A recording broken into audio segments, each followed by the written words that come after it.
दिवस्परिप्रथमम् जज्ञे अद्य तस्मद्वितीयम् परिजातवेदाः तृतीयमप्सुधर्मनादस्रमिन्दानये नन्दरते स्वाधीः विद्माते अग्ने त्रेधा प्रजानि विद्माते सद्मनिभृतम् पुत्रा विद्माते नाम परमम् गुहायद्विद्वातमुत्सङ्गितः जगन्धा समुद्रे त्वा नृमना अप्सन्तम् प्रदक्षादीधे दिवो अग्नवोधन् तृतीये त्वारजितस्थिवागम् समृतस्थियो नो महिषा अहिन्वन् अक्रन्दरग्निस्तनयम् निवद्योः क्षामावेदिहद्वीरुधः समञ्जन् सद्योदिज्ञानोभिः विद्धो अर्घ्यदारोदसे भानुनाभात्यन्तः उषित्पावको अरतिस्तु मेधामर्तेष्वग्निरमृतो निधाये नियर्त्यधो मम विडम्बरिद्धदुच्छुक्रेण शोचिताब्जामि नक्षते विश्वस्य केतद्भुवनस्य गर्भारोदसी अवृणाज्जायमानः वेणुम् चिदग्निमभिनत्परायम् जनायरग्निमैणम् तपञ्च श्रीरामुदारो धरुणो रजीनाम् मनीषाणाम् प्रार्पणः सोमगोपाः वसोः सोनुस्तवसो अप्सुराजाविभात्यग्रकुशसामिधानः यस्ते अद्य कृणवद्भद्रशोचे भूपम् देव कृतवन्तमग्ने प्रतन्नयः प्रतराम् वस्यो अक्षाभिर्जुम्नम् देवभक्तय्यनिष्ठा आरम्भजदौ श्रवसेष्पज्ञ उत्थमुत्थाभजदस्य माने यशसोर्योः प्रियो अग्नाभवात्युज्जातेन भिनदुर्जनित्वैः स्वामग्ने यजमाना अनद्यो न विश्वावसूनिदुधिरे भार्याणि त्वजा सह द्रविणमिच्छमाना व्रजङ्गो मन्दमुदिजोमवृः दृशानो ऋक्मौर्याव्यद्यौ दुर्मर्षमायुश्रियेरुचानः अग्निरमृतो अभवद्वयोभिर्यजे नन्द्योर्जनयत्सुरेताः अन्नपदेन्नस्य नो देत्यनमेवस्य सुष्मिणः प्रप्रदादारन्तारिणवोर्जन्नोधे द्विपदे चतुष्पदे उदत्वा विश्वे देवा अग्ने भरन्तु चित्तिभिः स्वनो भव शिवतमः सुप्रतीतो विभावसुः एतग्ने ज्योतिष्मानयादिभिर्त्यभिस्त्वम् बृहद्भिर्भानुभिर्भागम् पाहि पुंसे स्तनुवाः प्रजाः समिधाग्निन्दुवस्य न घृतैर्बोधयतादिथिम् आस्मिन् हव्यादिभोतना प्रप्राजमग्निर्भरतस्य शिल्पे वियत्सूर्यो न लोचते बृहद्भाः अभयः पूर्वम् प्रतनादुरस्थौ देतायदैव्यो अतिथिः शिवो नः आपो देवे प्रतिगृह्णे नभस्मै तस्योने गुणोद्धम् कुरुतावलोके तस्मै नमन्ताञ्जनयः सुपत्नेः मातेव पुत्रम् विभृतास्वेनम् अप्सर्गे सधिष्ठवसौषधीर्णोज्यते गर्भे सञ्जायते पुनः गर्भो अस्योषधीनाम् गर्भो वनस्पतीनाम् गर्भो विश्वस्य भूतस्याग्ने गर्भो अपामसि प्रसज्ञभस्मनायोनिमपश्च पृथिवीमग्ने संसृज्य मातृभिस्त्वम् ज्योतिष्मान् पुनरासदः पुनरासद्यसदनमपश्च पृथिवीमग्ने शेषे मातुर्यथोपस्थेन्दरस्यागम् शिवतमः पुनरोर्जानिवर्तश्च पुनरग्नयुषायुषा पुनर्नः पाहि विश्वतः सहैर्यानिवर्तस्वाग्ने बिम्बस्पधारणा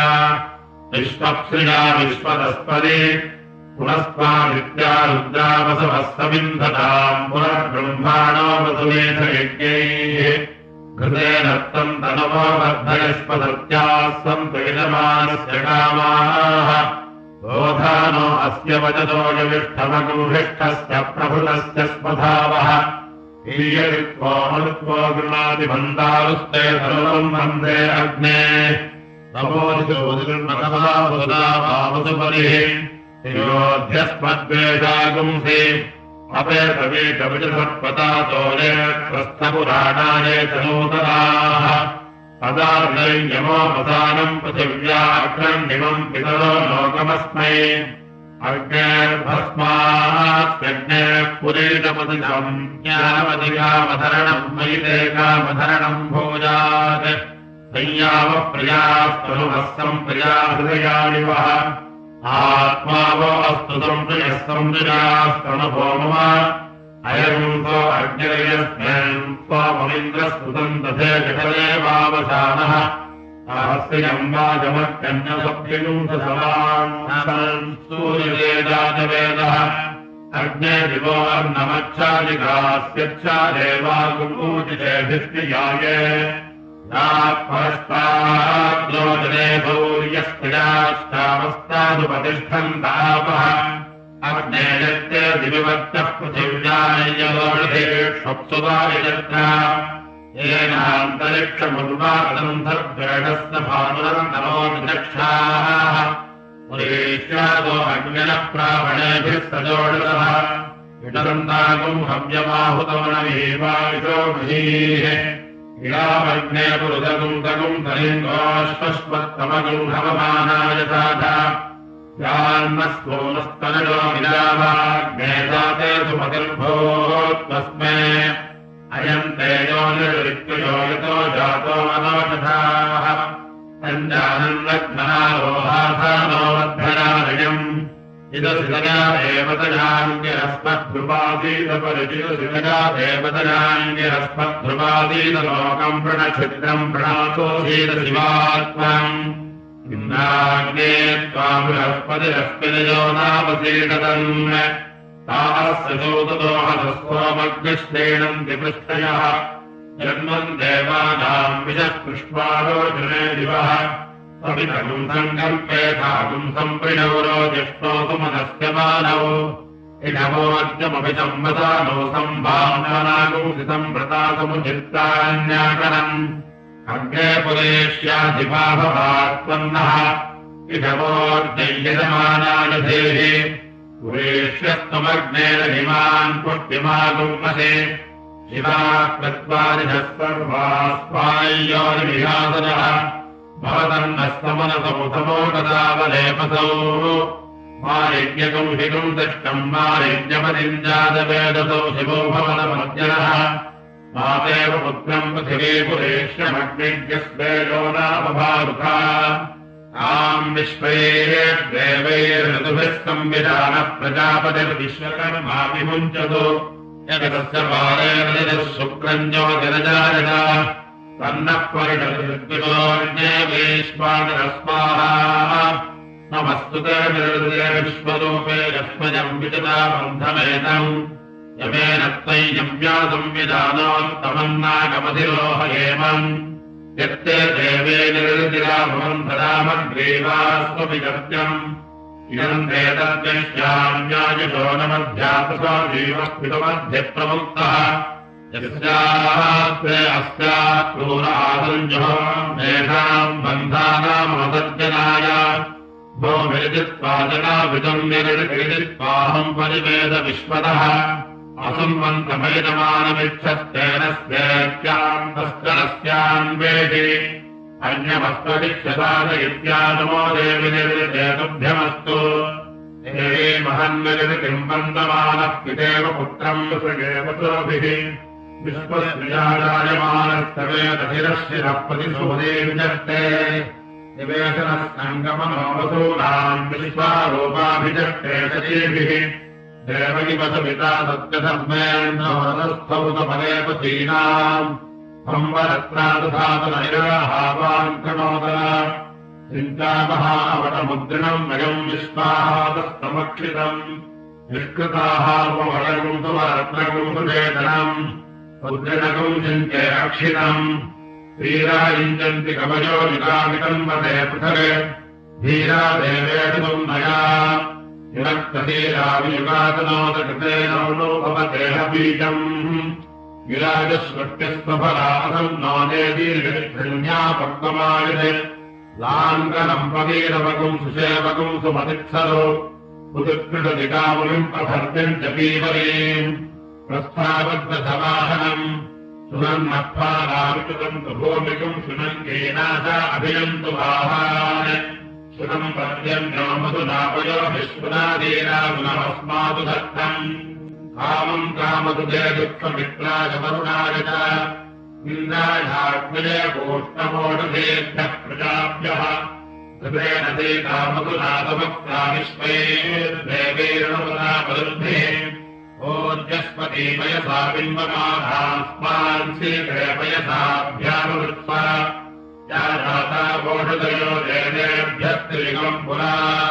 मन्दायुमभ्रूणामहगुम् सदम् धामानि सप्तज नसब्रह्मो अम्बधामानि सहस्रमुदमोऽनुः असाददक्तर्तो यूयमियुम्मे स्वतन्त्रता पुष्पावदे प्रसोदवे फलिनीरफलामुदा अशुष्रायुव सुलित्मये द्वेरुधः पालयिष्णवः ओढवीर्विमानस्तद्वो देवेरुपभ्रवे प्रभागम् जविघ्नेर्नमश्चापयमानाः अश्वत्थेव विदरणम् पर्णेव मुदनिकृता गोभालयित्किनादनयत्सनवसपूर्णम् यदामम् वाजगन्यमावोढधीरहस्तादधे आत्मा लक्ष्मस्तनश्यति पुराजीवकृभो यथा यदवटधयः सङ्गच्छन्ते राजानस्तमितामिव विप्रस्तुच्यते विजग्रक्षोहामीव चादनः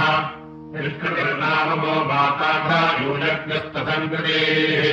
तदा प्रसत्रिणीः स्तनयदामयति निष्कृता अन्यावो अन्यामुवत्त्वन्यान्यस्या उपावता ताः सर्वामोढतयः संविधानादिदम् मे प्रापतावतः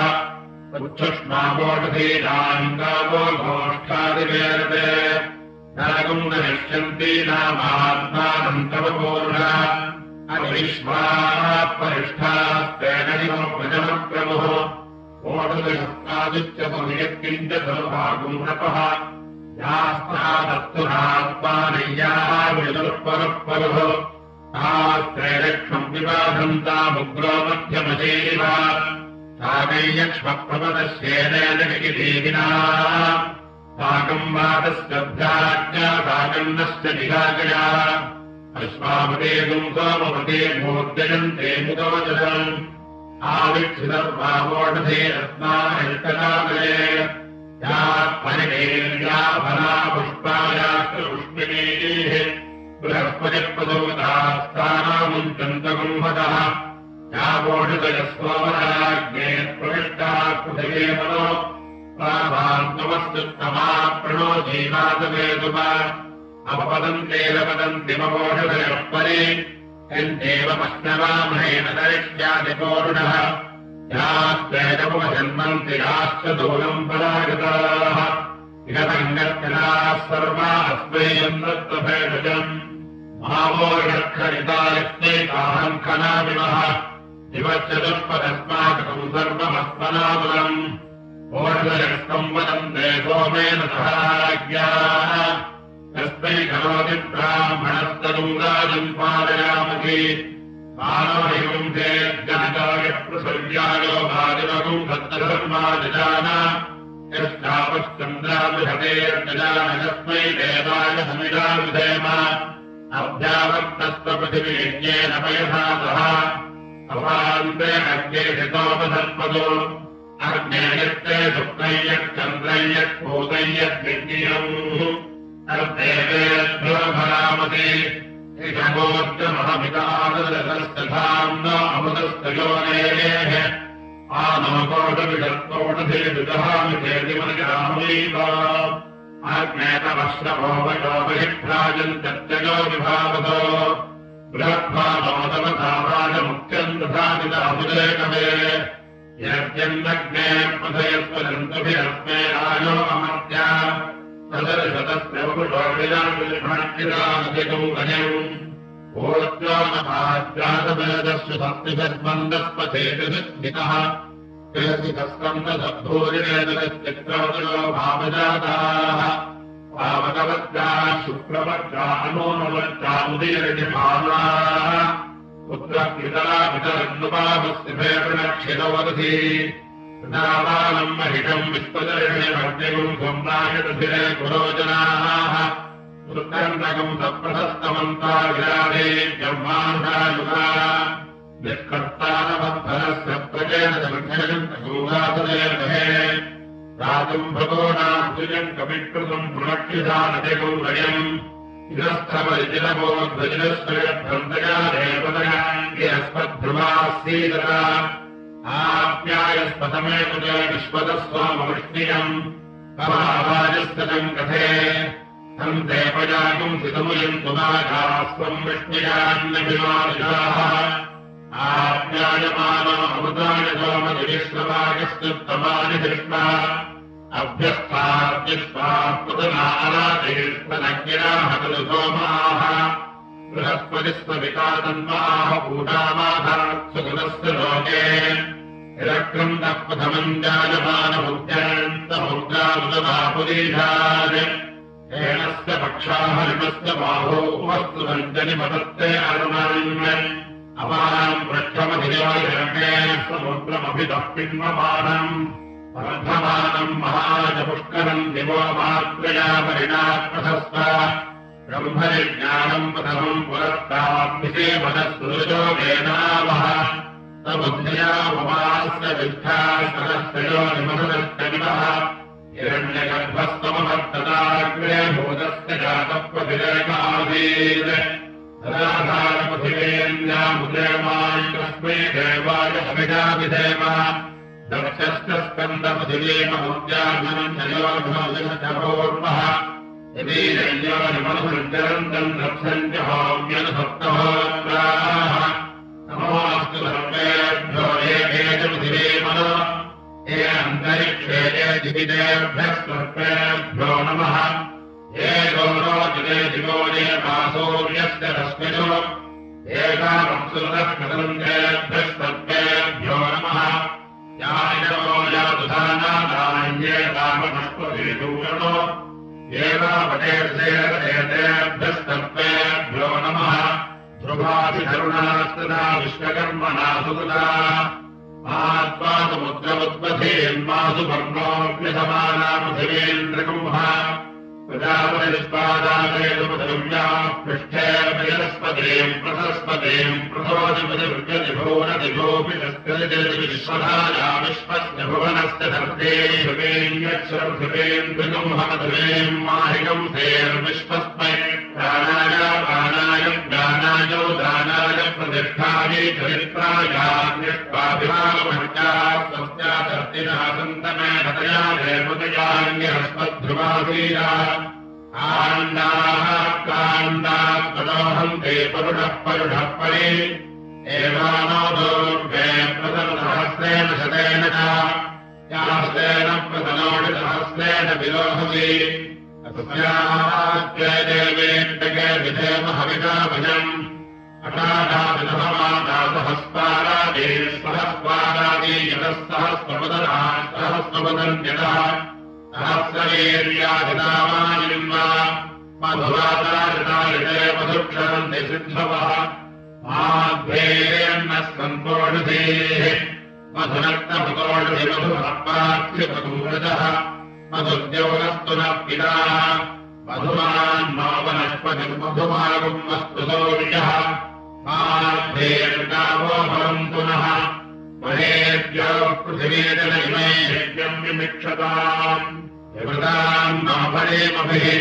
तद्विष्णोः परमम् पदम् सदा पश्यन्ति सूरयः दिवेव चक्षुराततम् ध्रुवादिपथिविषास्वपदम् यतः श्रुता देवेभिरमुतेनागाः यास्ते अग्नेदोर्गेरुतमुद्यतो दिवमासन्वन्ति रश्मिभिः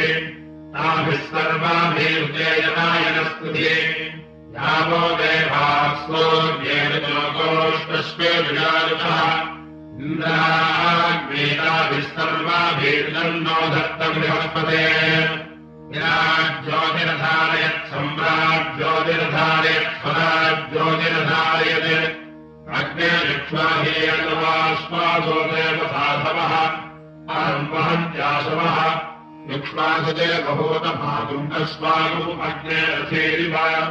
निहोता भोर्यस्तदः दर्शस्तस्कन्दपतिरेवनुद्याभिनञ्जयोजमनयष्टपूर्वः श्रीयज्ञोनिमनसञ्चरन्तम् दक्षञ्जहोम्यनसप्तहोत्राः अभोदिनम् विश्वस्य भुवनस्य वागिनमग्नेर्वेश्वानरस्य च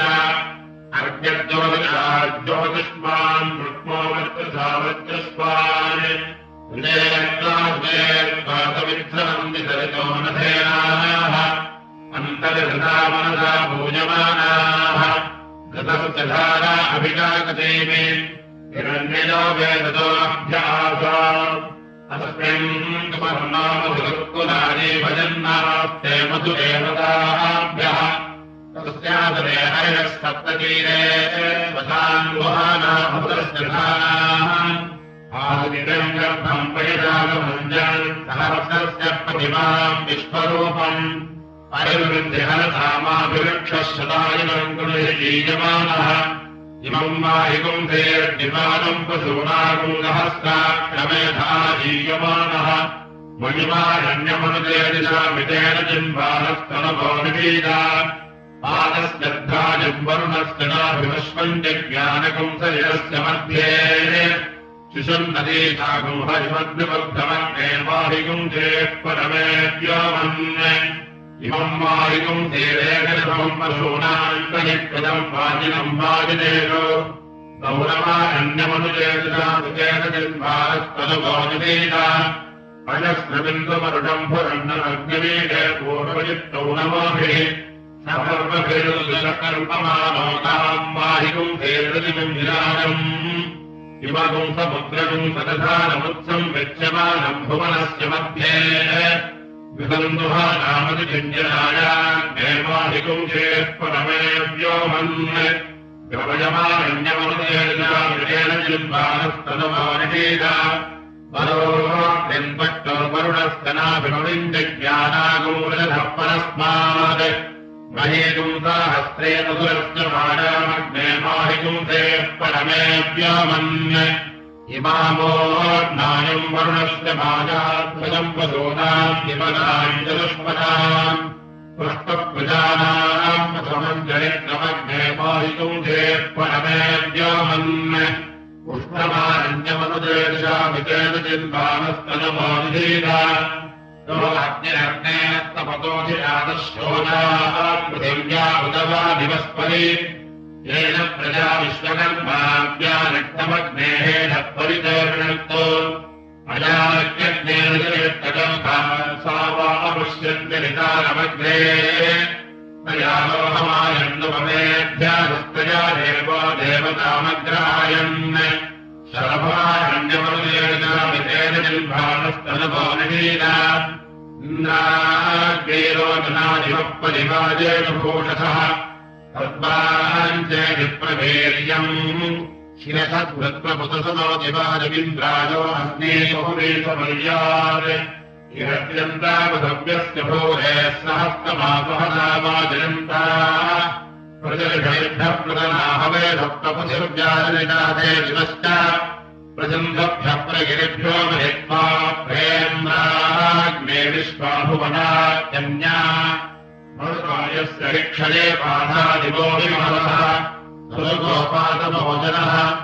यज्ञैर्वा यज्ञमाहतो विप्रस्य वामजीनाम् मरुदश्रुताहवम् श्रियतेकम् भानुभिस्तम् विविक्षिरेते हस्तिभिस्तजक्पभिस्तु कालयः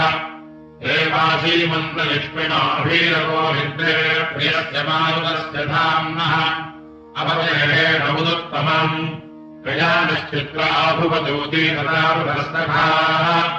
कयानिनिष्ठयावृता को अद्ययम् ते पुरिकारुतस्य शिवीकुतो भामिनो दुरुस्नायोन् आसन्निको धृत्वदो मनो भोर्यरेण वृत्यामणधस्तरीवान् अग्नेन या देवानागुम् सन्ना भवन्तु वाजे वाजे आप्साग्ने प्रतिष्ठवसौढधीरणुध्यते तर्भेदम् जायते पुनः वृषादोमद्युमागुम् अधिवृषादोमवृषव्रतः वृषाधर्माणिदधिरे इमम् मे वर्णतत्त्वायामित्तम् न अग्ने सत्त्वम् नो अग्ने ओम् अपान्त्वेमन् साधयाम्यपान् चोर्ध्वन् साधयाम्यपान् पाभस्मन् साधयाम्यपान् ज्योतिर्साधयाम्यपान् त्वायने साधयाम्य समुद्रे सतने धीरसलिले सतने धीतापान् क्षणे धीतापागुं सतिधीतापान् त्वासदने दादिनाम्यपान् त्वावधस्थे दादिनाम्यपान् त्वापुरीशे दादिनाम्यपान् त्वायोनौ दादिनाम्यपान् त्वावासनि दादिनामि गायत्री छन्दस्त्रिष्टुच्छन्दो जगदीच्छन्दो दृष्टुच्छन्दः पञ्चच्छन्दः अयम् पुरोपवस्तस्य प्राणो भौवायनोपसन्तप्राणायनो गायत्री वाहन्ती गायत्र्यै गायत्रम् गायत्रादुपागुंसुपागुंसोऽस्त्रिवत्त्रिवतो रसन्तरगोरसन्तरात्मजिष्ठरिति प्रजापतिगिहीनः प्राणम् गृह्णामि प्रजाभ्योऽयम् दक्षिणा विश्वकर्मादस्य मनो वैश्वकर्मणम् गृहेष्वमादृष्टग्रहेष्मि द्रष्टुभ ऐनमैनादन्तर्यामोऽन्तर्यामात् पञ्चदशः भरद्वाजनिः प्रजापतिगृहीतगात् प्रजामो गृह्णामि प्रजाभ्योऽयम् पश्चाद्विष्णव्यजास्तस्य चक्षुर्वैश्वव्यजतम् वर्षाणिताक्षुषाणि जगलीवारिणी जगत्यारिक्षमक्षमात् शुक्लः शुक्रात् सप्तदशः सप्तदशात् वैरोपम् वैरोपात् विश्वामित्रः प्रजापतिगृहीतगात् प्रजाचक्षुर्गृह्णामि प्रजाभ्य इदमुत्तरात् सुभद्रस्य श्रोत्रगुम् सौपगुम् सरक्षौद्यनुष्टुप्सारत्यनुष्टुभस्मारज्ञस्मारान् मन्त्री मन्त्रिणेकविपुंसदेकविपुंसात् वैराजम् वैराजात् जमदग्निः प्रजापतिगृहीतगात् त्वया श्रोत्रम् गृह्णामि प्रजाभ्य इदमुपरिपतिस्तस्यैवान् मालीहे मन्तो वाच्याजनः पङ्करिहै मन्त्री पङ्के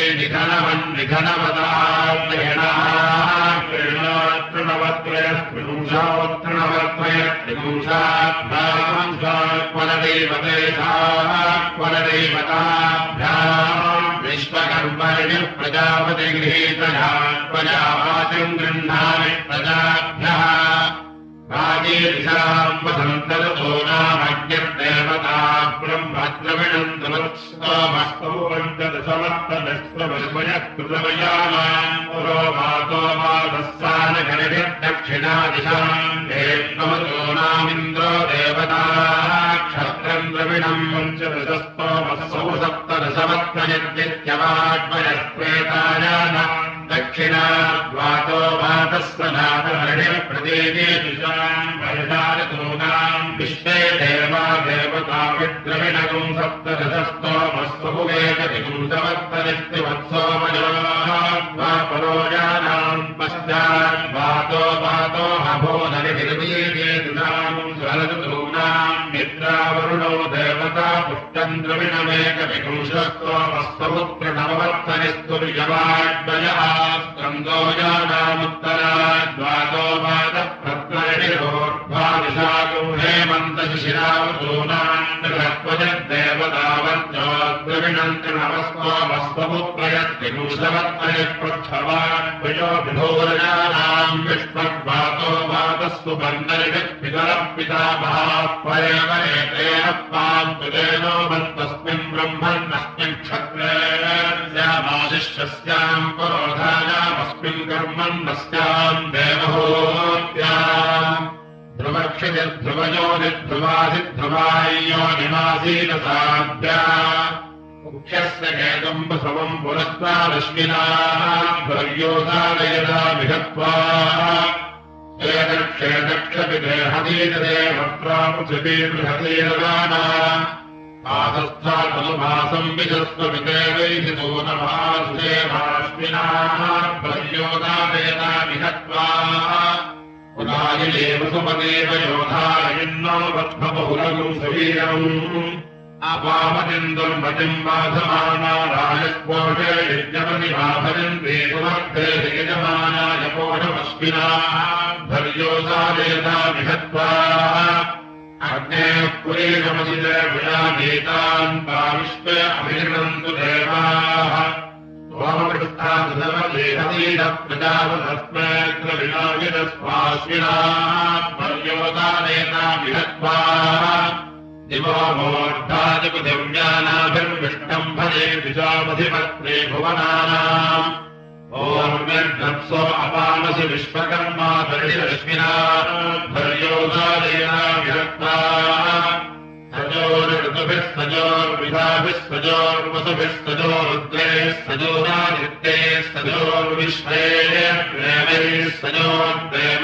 सजोर्देवैर्वयो नाभैर्वैश्वानराश्विना पर्योदारयता विधत्वा प्राणं मे पाह्यमानं मे पाहि ज्ञानं मे पाहि चक्षुर्म उर्व्याविभाहि श्रोत्रं मे श्लोकयापस्मिन्वक्षुधेर्जन्मद्दिवाक्वाहितुष्पादवदिवो वृष्टिमेरया प्रगर्वयस्पृष्टच्छन्दो नित्यवाक्वयो विराच्छन्दः पञ्चागर्वयो गायत्रे छन्दस्य वत्सो वयमुष्टिहा छन्दस्तु विजवाक्वयो विष्णुच्छन्दः पृष्ठवाक्वयो बृहती छन्दमुक्षावयस्वतो बृहती छन्दर्षभो मयः धेनुर्वयो जगती छन्दो रण्वानुवयः पङ्क्तिश्छन्दो वस्तो वयो विफलम् छन्दो विष्णुर्वयो विशालम् छन्दः पुरुषो वयस्तन्त्रम् छन्दो व्याघ्रो वयो नाधृष्टम् छन्दस्ति गुम्भो वयश्चलिश्छन्दो विष्टम्भो वयोधिपतिश्छन्दः क्षत्रम् वयो मयन्तम् छन्दो विश्वकर्मा वयः परमेष्टि छन्दो मूर्धा वयः प्रजापतिश्छन्दः इन्द्राग्ने अव्यधमानामिष्टकान् मृगोहतयुवौ पृष्ठे रत्यावा पृथिवीरन्तरिक्षम् च विपाशताम् विश्वकर्मात्वादावेत्तन्तरिक्षस्य पृष्ठे रजस्पते प्रतस्पते भास्पते कौसोरिमतीमायाभ्याम् भास्या पृथिवीमोर्वन्तरिक्षमन्तरिक्षय्यच्छान्तरिक्षम् त्रिगुहान्तरिक्षम् वाहिनम् सेव विश्वस्मै प्राणाय पानाय ज्ञानाय गानाय प्रतिष्ठायै चरित्राय वायुस्वाभिमानुमज्ञाः स्वस्त्या सत्यना सन्तमेन तया देवतया राज्ञभिप्राचेदिग्विराडदिरज्ञिनादिक् सम्राडदिक्कृतेदिक् स्वराडस्मृतिदिकधिपत्यनिबृहदेदिकायम् मे पाहि प्राणम् मे पाह्यपानम् मे पाहि ज्ञानम् मे पाहि चक्षुर्मे पाहि श्रोत्रम् मे पाहि मनो मे जन्मवाजम् मे पिन्वात्मानम् मे पाहि ज्योतिर्मे यच्छ माछन्दः प्रमाछन्दः प्रतिमाछन्दः स्नेहिच्छन्दः पञ्चच्छन्दः वृष्णिहाछन्दः बृहतीछन्दः ऋतुच्छन्दः विराच्छन्दः गायत्रीछन्दः कृष्णच्छन्दः जगतीछन्दः पृथिवीछन्दोऽन्तरिक्षम् छन्दः द्यौश्छन्दः स्वभाश्छन्दः नक्षत्राणि छन्दः मनश्छन्दः वाक्छन्दः कृषिश्छन्दः हिरण्यम् छन्दः गौश्छन्दः जाछन्दः स्वच्छन्दः अर्घ्यदेवता वातो देवता सूर्यो देवता चन्द्रमा देवता वसवो देवता रुद्रा देवता नित्या देवता विश्वे देवा देवता मरुतो देवता बृहस्पतिर्देवतेन्द्रो देवता वरुणो देवता मूर्धा ध्रुवादिधरुणा इन्द्रियनिमित्येत्वा विश्वे त्वा क्षेमानि त्वा इन्द्रिया ध्रुवादिधरणी धर्त्यशिखरित्यायुषे त्वा वर्तसे पौरुषेत्वापरायत्वा आशुस्त्वद्भान्तः पञ्चदशो व्योमसप्तदशप्रोक्तरष्टादशस्तमो नवदशोऽभिवर्तस्य विपुंसो हर्णनेन विपुंसो मत्वाद्वादिपुंसः सम्भरणस्त्रयो विपुंसो योनश्चतुर्विपुंसो गर्भाः पञ्चविपुंसभोजस्त्रिभवत्तदुरेकत्रिपुंसप्रतिष्ठात्रयत्रिपुंसोऽभ्यर्थस्य विष्टपञ्चदस्त्रिपुंसो नागष्टत्रिपुंसो विभक्तोऽष्टाचत्वारिपुंसो धत्तश्चतुष्टोमः अग्नेर्भागो विदीक्षाया आधिपत्यम् ब्रह्मकृतम् ध्रुवत्स्तोमइन्द्रस्य भागो विष्णोराधिपत्यम् क्षत्रज्ञस्पदम् पञ्चदशस्तोमो दशक्षराम् भागो धातुराधिपत्यम् जनित्रज्ञस्पदम् सप्तदशस्तोमो मित्रस्य भागो विवर्णश्चाधिपत्यम् दिवो वृष्टिर्वादाः स्मृतानेकविपुंसस्तोमो दित्यै भागो विभूष्णाधिपत्यमोजस्पृतम् तृणमस्तोमो वसूनाम् भागोदिरुद्रानामाधिपत्यम् चतुष्पात्स्वतन्त्रविपुंसस्तोमहादित्यानाम् भागोदिमरुतामाधिपत्यम् गर्भाः स्मृताः पञ्चविपुंसस्तोमो देवस्तदविदर्भागोदिबृहस्पतेनाधिपत्यम् भागम् समीते त्रिशस्पृताश्चतुष्टोमस्तोमो यावानाम् भागोऽस्विरावानामाधिपत्यम् प्रजास्पृताश्चतुश्चत्वारि पुंशस्तोमविभूणाम् भागो विश्वेनाम् देवानामाधिपत्यम् भूतम् निशाम् तज्ञस्पृतम् त्रयस्त्रिपुंशस्तोमः एकयास्तुमतः प्रजाधीयन्तः प्रजापतिरधिपतिराजे पितृभिरस्तुमतः ब्रह्मादृत्यतः ब्रह्मणस्पतिरधिपतिराजे पञ्चभिरस्तुमतः भूतान्यदृत्यन्तभूतानाम् पतिरधिपतिराजे सप्तभिरस्तुमतः परिणयो दृत्यन्त धाताधिपतिराजे नवभिरस्तुमतः पितरो दृत्यन्तादिपतिरधिपत्याजे एकादशभिरस्तुमतः तमो दृत्यन्तात्तमोऽधिपतिराजे त्रयोदशभिरस्तुमतः आदृत्यन्त संवत्सरोऽधिपतिराजे पञ्चदशभिरस्तुमतक्षत्रमधिपतिराजे सप्तदशभिरस्तुमतमशमोऽधिपत्यन्त बृहस्पतिरधिपतिराजे नवदशभिरस्तुमशोऽग्रार्यावदृत्येतामहोरात्रे अधिपतीयास्तामेकविंशत्यास्तुमदेकशपा पशमोऽधिपत्यन्त बृहणोऽधिपतिराजे त्रयोविंशत्यास्तुमनक्षत्रा पशमोऽधिपत्यन्त भोजाधिपतिराजे पञ्चविंशत्यास्तुमदारण्या पशमोऽधिपत्यन्त वायुरधिपतिराजे सप्तविंशत्यास्तुमदद्यावा पृथिवी यैताम् पशवो रुद्रादित्यानौव्यायुन्ते रामाधिपत्यवादे नवविंशत्यास्तुमदवनस्पतयो सज्जम् दशोमोऽधिपतिराजे एकत्रिपुंशदास्तुमद प्रजाधिपत्यम् दयावानाम् चायावानाम् चाधिपत्यमाधे त्रयस्त्रिपुंशदास्तुमद भूतान्यशाम्यप्रजापतिः परमेष्ठधिपतिराजे यमेव साया प्रथमाभ्यौत्सदन्तरस्याञ्चलति प्रविष्टा ततोर्गजानमगज्जनित्रे प्रजनेनाम् महिमानस्तजन्ते छन्दस्पति कुशधापे विशाले समानय्योनिमनुसञ्चरन्ति सूर्यपत्रे विचरतः प्रजानने एतम् कृण्वाणे अजले भूरिरेतुसा तस्य पन्थामनुतिस्रागुस्त्रयो धर्मासो अधुतो दुषादुः प्रजामेकालक्षत्योर्जमेका प्रथमेका रक्षति देवयूनाम् चतुष्टोमो अभवद्यादुरीयायज्ञस्य पक्षामुषया भवन्ति गायत्र्येन् दृष्टुभम् जगदेवदृष्टुभम् गृहदर्कय्यम् जानास्सु मदाफलम् दिनम् पञ्चधाता विदधा विदय्यत्तासा विश्वसेनयत्पञ्च पञ्च तासा विजन्ति प्रगमेण पञ्चनानारूपाणि कृतवोपसानाः त्रिपुंसत्सदा उपयन्ति निष्ठितगुम् समानम् केतुम् प्रतिमुञ्चमानाः यतोऽस्तम् वदे कमयप्रजानतीर्मध्ये छन्दनः परियन्ति भास्वतीः त्वमतिष्पदे प्रतिमुञ्चते अहोरात्रि देवी भोर्यस्य व्रतानि विपश्यन्ति पदवो जायमाना नानारूपा माधुरस्या उपस्थे एकाष्टकानवधानप्यमाना निजानगर्भम् महिमानमिन्द्रम् तेन तस्योऽप्यजहन्त देवाहन्तासुराणामभवच्छजीभिः अनानुजामनुजाम् भावकर्तसत्यम् वदन्त्यन्विक्षगेतरे बहुजातमस्य तु मतो यथा योजमन्यावो अन्यामदिमा प्रयुक्ता आभोन्मम सुमतो विश्ववेदा आष्टप्रतिष्ठामविदद्धिगाधम् बहुजातमस्य तु मतो यथा योजमन्यावो अन्यामदिमा प्रयुक्ता पञ्चव्युष्टेन पञ्चदोहागान् पञ्चनाम्ने मृतमो विपञ्च पञ्चदिशः पञ्चदशेन कृताः समानमोऽर्धेरभिलोकमेकम् ततस्य गर्भः प्रथमाभ्योषुष्यमामेकामहिमानम् विभक्ति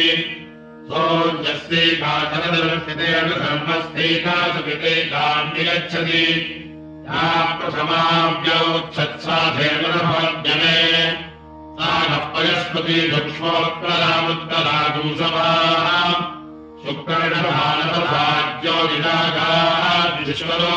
शुक्रनिषभानतभाज्योतिरागादिश्वरोपासमलीरग्निकेतुः